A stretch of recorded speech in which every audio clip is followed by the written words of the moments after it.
Good morning, and welcome to Morning Cereal.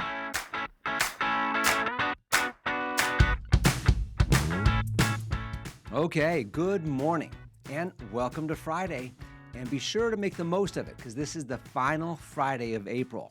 I don't want to put too much pressure on you, but I'm going to go ahead and put a little bit more pressure on you right now, because today is National Arbor Day. So celebrate it by planting a tree if you can. Over 500 million trees have been planted since the first Arbor Day back in 1872. Well, it is also World Penguin Day, so I'm not sure they will appreciate Arbor Day or the fact that it's National Hairball Awareness Day too. But perhaps they will appreciate the fact that it's National Lingerie Day. You know those penguins, they're frisky little critters. Well, today's quote embraces the natural flow of life, which sometimes is easier said than done. Well, Al Pacino said, quote, "If something is working, don't fix it," end quote. Well, today's news, facts, and birthdays are for April 25th. We're going to start back in 1953, and that's when the double helix structure of DNA was first announced in academia. Then we're going to skip all the way up to 1990 when on this date, the Hubble Space Telescope, it was released into orbit. And now that the Hubble Space Telescope was unhindered by the impurities and the distortions of Earth's atmosphere, the nearly 8-foot telescope, it has delivered some of the most spectacular images of the far reaches of the universe. Well, lastly, on this date in 2011, the largest tornado outbreak ever recorded hit the U.S., with a total of 358 confirmed tornadoes. Well, happy birthday to you. If your birthday is today, you share a birthday with actress who you had at Hello, Renee Zellweger, she's 56, and basketball player Tim Duncan, he's 49 today, and actor and, of course, my favorite godfather, Al Pacino, he's 85 today. Well, the number one song on this date back in 1993 was Informer by Snow. Now, this song did not define the decade, and it wasn't super huge, but I think you'd remember it if you heard it. So again, real quick, you can check out the Instagram page for the clips of these songs. But the Canadian singer Snow, he wrote this song while he was in jail for a fight he was involved in. And apparently he wrote the song to entertain his fellow inmates. Well, it was entertaining enough to top the charts at number 1 for 7 weeks. Well, let's entertain ourselves here just for a few more minutes in our book review segment. And as you know, we're reading through Stephen R. Covey's The 7 Habits of Highly Effective People. And we're in Covey's second chapter, The 7 Habits, an overview, where Covey is discussing how important and influential habits are in our lives, with habits defined as, quote, the intersection of knowledge, skill, and desire, end quote. And Covey is acknowledging that it'll take tremendous effort to change these deeply embedded habitual tendencies.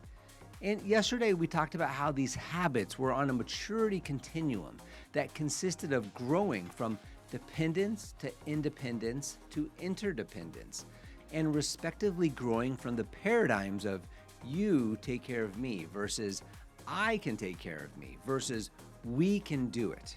So continuing in Covey's subchapter, The Maturity Continuum, it's fairly obvious that as we grow, the maturity level of independence is more than that of dependence. And here Covey warns us that although independence is a, quote, major achievement, it's not the supreme goal.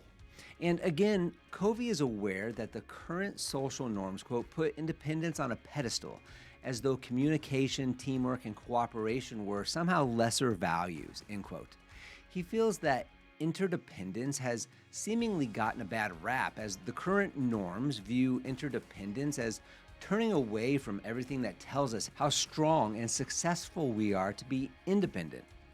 To describe this, Covey uses terms like becoming liberated, or asserting themselves, or doing their own thing.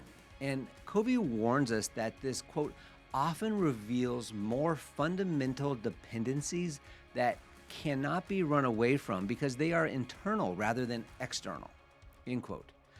So for example, these internal dependencies would allow us to ruin our emotional lives because of other people's weaknesses, or, quote, feeling victimized by people and events that are out of our control, end quote. Covey is just saying to be careful that your independence is true.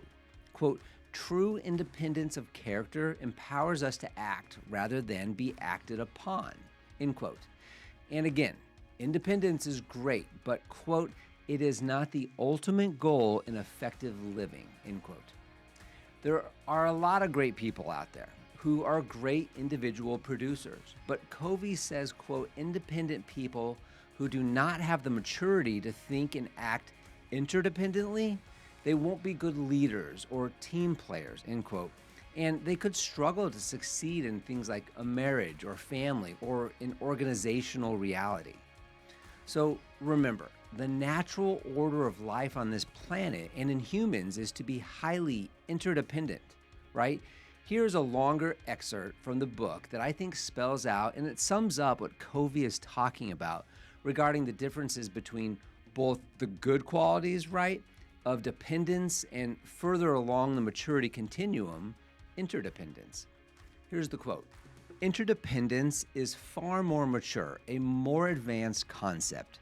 If I am physically interdependent, I am self-reliant and capable, but I also realize that you and I working together can accomplish far more than even at my best I could accomplish alone. And if I'm emotionally interdependent, I derive a great sense of worth within myself, but I also recognize the need for love, for giving, and for receiving love from others. And then finally, if I'm intellectually interdependent, I realize that I need the best thinking of other people to join with my own, end quote.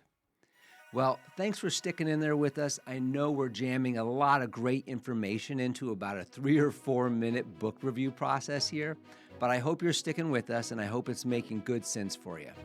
Well, stick with us because on Monday, we're going to finish up this longer subchapter of the maturity continuum before we move on to the next subchapter, which is called Effectiveness Defined. Hey, thanks for joining us today. Enjoy your weekend. We'll see you back here on Monday, refreshed and restored. And have a fantastic day. Don't forget to follow and subscribe to the Morning Serial podcast on the One Life Live It channel. You can find more episodes and videos by visiting our YouTube channel and the website at Sean Inglis and at SeanInglis.com, where you can also follow our other podcasts, the Mr. and Mrs. Inglis podcast and the Life Happens podcast. In these other podcasts, we'll dive deeper into everyday issues, self-improvement and well-being, business and finance, and we welcome special guests too. So join us. It'll be a good time, I promise. Thanks again for listening. Have a fantastic day, and we'll see you tomorrow.